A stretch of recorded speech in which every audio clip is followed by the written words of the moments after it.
And this is part 3 for Third Watch Update at the Field Report, listening to John Hagee and Michael Savage.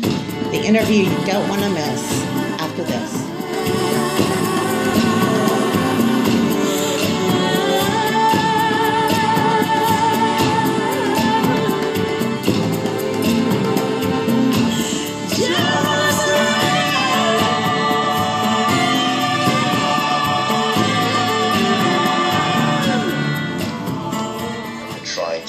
And treat it my entire adult life. If you read the Bible, when Gog shall come against the land of Israel, you can see a prophecy. It says, in my jealousy and in the fire of my wrath have I spoken. And he said, in that day that the nations come against Israel, there shall be a great shaking in the land of Israel, so that the fishes of the sea and the fowls of the heaven and the beasts of the field and all creeping things that creep upon the ground and all the men that are upon the face of the earth shall shake at my presence. And the mountain shall be thrown down, and the steep places shall fall, and every wall shall fall to the ground. Pastor Hagee, doesn't that indicate that Israel will suffer? What that indicates is at some point in the future, there will be a coalition of armies that come against Israel. The moment they put their foot on the covenant soil of Israel, God Almighty is going to send an earthquake and other calamities in which 5 out of 6 of those invading armies are destroyed. People who present the end times as the detriment to Israel have it backwards. Whenever the nations that have been tormenting Israel for centuries all get together, God is going to have a day of reckoning, and he's going to wipe them off the map. Israel is going to prevail. Pastor Hagee, tell my audience in the minute that remains when your movie is being released and what it's about. We have a movie coming out on March the 23rd, and it's appearing in 700 theaters across America. Those who would like to go can go online to FourBloodMoonsMovie.com and find out where the theater is closest to you that's showing this movie. This movie shows the trial and the triumph of the Jewish people from the Spanish Inquisition through the 48 War. And it's called FourBloodMoons.com is the website? Yes, FourBloodMoonsMovie.com. Pastor Hagee, let me say God bless you and thank you very much for being a friend of the Jewish people. It's very rare in this world. Thank you very much and good luck. Join the Savage Nation. Call now, 855-400-SAVAGE. 855-400-7282. Savage. Shut down. Okay, so you got just a little bit of what that interview, the final part of it, at least. Let me fill in some of the holes, because a lot of it, John Hagee probably could not be able to explain, or maybe I can give you my understanding. And there are different interpretations, but it all goes down to the very same framework, the 4 blood moons. Okay, historically, and I can say this with more information, having gone to that prophecy conference, I can say this with reassurance. It helps me because I saw it firsthand. I was talking to a gentleman whose name was Gonzalez, and he is the Jewish lineage of the Spanish Inquisition. So he's one of the, I'd say, generations down since the time of 1492 when the Spanish Inquisition happened. There is a community of Jewish Spanish people, and their last name ends with an ES from the way it was explained to me. And they come from a different tribe of Israel. So there are 12 tribes of Israel, and each 12 tribes of Israel represent something. Many are coming back, and they call it Israel Returns, because of the returning of the Jewish people generations back. A lot of their families and our families were expelled from areas of Europe and Spain and parts of Asia. So ironically, the Jewish people were scattered, as you always hear in prophecy or Bible news, dating back thousands of years, how the Jewish people were spread out. But when Israel became a state, which was during the Blood Moon Tetrad, this changed the direction of how Jewish people would have their own place. Just like Polish people, they have their own country. And Italy has their own country. So a lot of these countries always had, generally, well, they weren't infiltrated. Now, the difference between every country right now and Israel is that you don't see an immigration of Muslims in Israel like you do in the United States. And we're talking, there are such restrictions on immigration just to go and move to Israel that you couldn't just go to Israel right now unless you were from a family of Jewish descent. And that would include people that are from that lineage of the Spanish Inquisition. And I met people like this.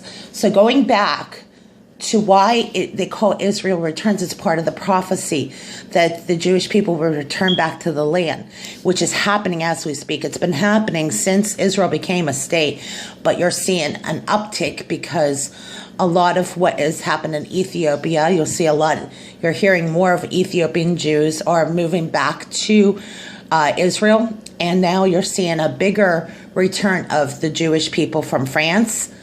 And now you're still seeing a lot of people from the United States that their families have migrated to the United States. They're going back to Israel. And I think there's a couple other countries where you're seeing that just recently the Spanish is the people of that period that were obviously were ordered by by Ferdinand and Queen Josephine. They are also going back to Israel. So this is prophecy as we speak. The Exodus is interesting because you always think how the Jewish people exited out of Egypt. Well, now it's so different now because they're going back to Israel again. And the significance of the blood moon tetrad, and while there's so many different angles you can look at, the Israel is people of Israel, the people that are going back, are coming back to their homeland, which is prophecy in itself. Then you got the blood moon tetrads happening as we speak. And the significance between the war in Iran against Israel and United States, because they want to conquer both Israel and United States. What a very significant time that we do not have the type of leadership would protect us like that of Israel. So it'll be interesting how the blood moons are going to affect Israel and United States because of that. Always been told as an omen. It always turns out to be a good thing for Israel too at the same time. So it's a double. There's so many different intricacies, and you got to read the Bible to understand all that. But I'm just giving you some insight before. But it would probably be more practical for you to read Ezekiel 37, 38, and Daniel chapters. I'd say just read Daniel, all of chapter 7. You should just read the whole book of Daniel because the prophecies of Israel, the prophecy of who Jesus would be in Isaiah, because Isaiah was the prophet before Jesus was born. There were many prophets that were throughout Israel that prophesied, and they were prophesied because they were also given literally the gift of the Holy Spirit to prophesy. These were actual Jewish people who prophesied that Jesus would be born. And he wouldn't be born like the king that we look at kingly people, they're dressed in the best of the best. Isn't that interesting that God would have it that people would identify with a poor baby born in a manger, that more people, that the Lord came to save the lost and the brokenhearted, that it would make more sense to me, that Jesus would not be all dressed up in the most luxurious attire. Because that's what really, back in the time, the Jewish people were looking for a king. Somebody would be decorated in all the gems and things like that, which was opposite. So it's like God was doing one thing and they were looking the other way. So it's very important to know how God does things in a different order. God has a sense of humor too at the same time, because he does want us to be aware of these things, especially right now.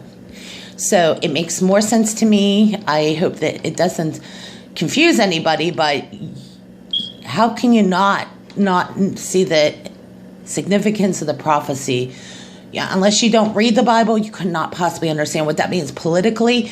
It means this is what I think could possibly happen, but nobody can predict because it's the future. But I could forecast that there is definitely going to be a war, and it's going to involve Israel, and I believe it probably involved Iran, and Israel will become the winner.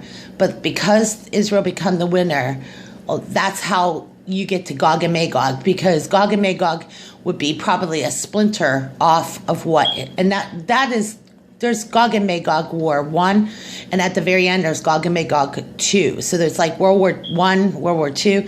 Well, they have a Gog Magog War, number 1 war and number 2 war. So there's going to be 2 Gog and Magog wars from what I understand.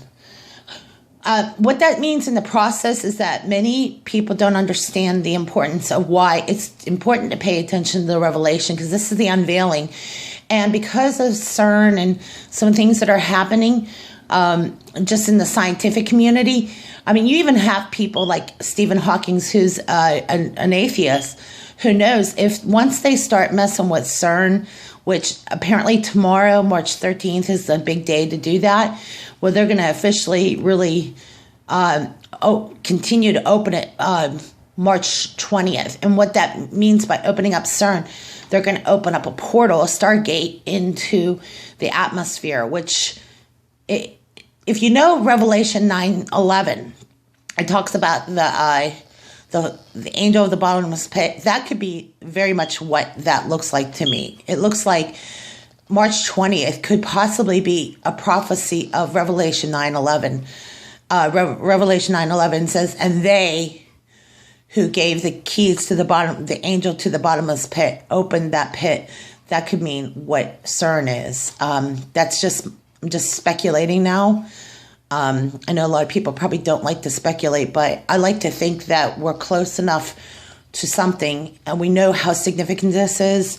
It will change everything. It'll change the atmosphere. People will literally go crazy because they're going to see things they've never seen before.